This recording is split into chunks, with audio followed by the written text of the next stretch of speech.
Well, I'm here with a bit of breaking news as we've been waiting for the Secretary to release guidance related to battery components and battery critical minerals. Well, today was that anticipated date, and we do indeed finally have that guidance.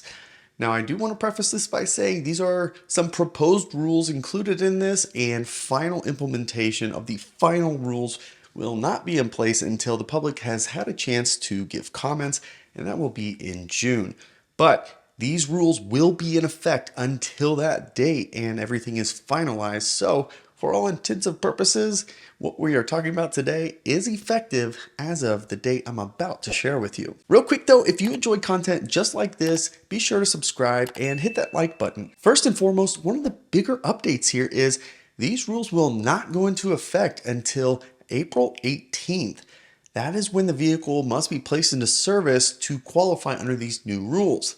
What that means is vehicles that are not going to qualify with these new requirements are still qualifying right now for the full $7,500 tax credit up until April 18th. So April 17th and before, you are still going to get this $7,500 depending on your income. So two examples that stand out right away are the Chevy Bolt and the Tesla Model 3 standard range. Tesla has already communicated that they do not believe the standard range Model 3 is going to qualify for some or all of the tax credit once these rules are in place.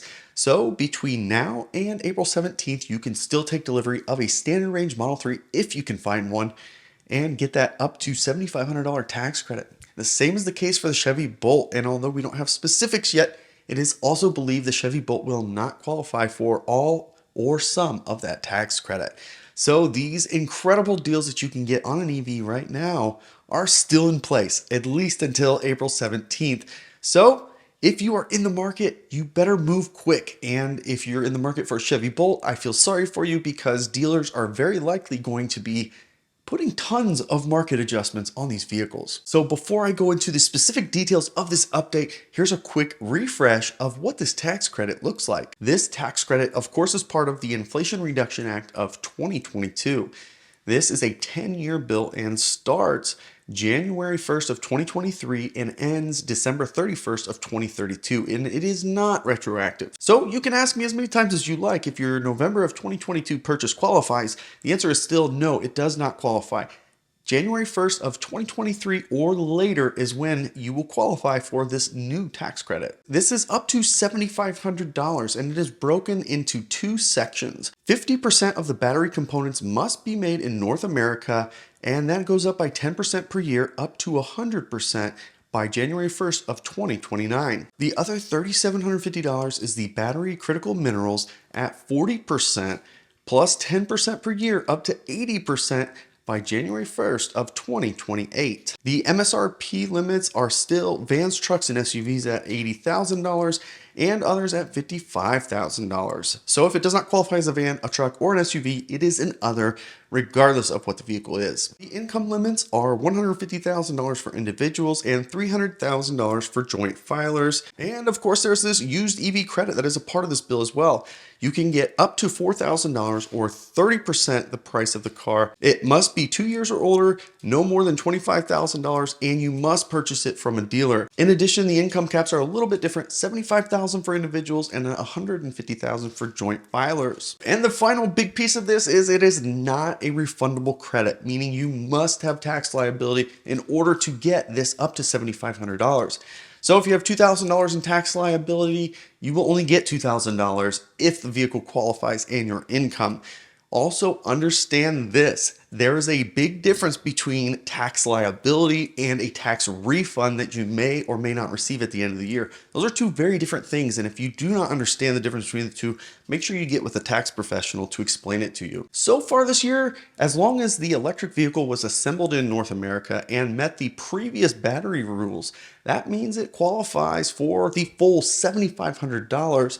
And there were some exceptions where the plug-in hybrid battery wasn't quite big enough to get the full 7,500, but everything got 6,000 or more right off the bat. That is going to continue to be the case until April 18th. Do everything that you can to take delivery if you are in the market for one of those vehicles that's likely to fall off the list. Now we have that guidance, And this guidance is going to change those rules starting April 18th. The first piece is that critical minerals extracted or processed in the US or a free trade agreement partner with the US, 40% plus 10% per year up to 80%. This must occur either in the US or with a free trade partner, or it can be recycled in North America. They did release a list of countries that are a free trade agreement partner with the United States, and that list did grow by one just in the last week, and that is Japan. And the idea is this is probably going to entice other countries to also want to sign up for a free trade agreement with the United States. Next is the battery components, and those must be manufactured or assembled in North America. 50% of those plus 10% per year up to 100%.